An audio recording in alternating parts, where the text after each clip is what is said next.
Oltre 100 kg di granchi blu morti sono stati trovati in poche ore sulla spiaggia polesana di Boccasette nel delta del Po. L'ipotesi che il fenomeno abbia a che vedere con il forte riscaldamento dell'acqua del mare viene confutata però dal Consorzio Cooperative Pescatori del Polesine, che dà la responsabilità del fenomeno, rilevato per la prima volta in Veneto, alla mucilagine, alghe che toglierebbero ossigeno ai fondali e quindi questa non è certo una buona notizia.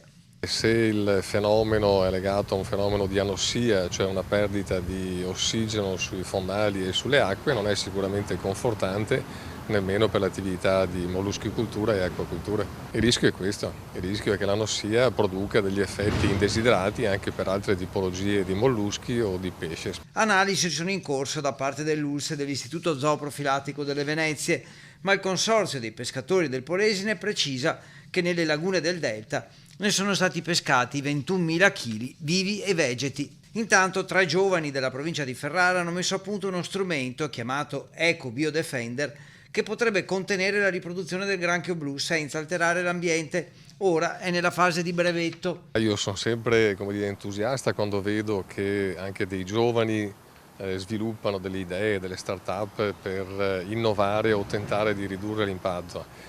Questa macchina, come tante altre macchine, andrà sperimentata. L'auspicio è che questi strumenti, ma anche uno strumento che possa, estrapolare la polpa del granchio che attualmente non c'è, che possa estrapolare la polpa del granchio, possono essere utili per un'attività di diversificazione produttiva che è legata al granchio blu.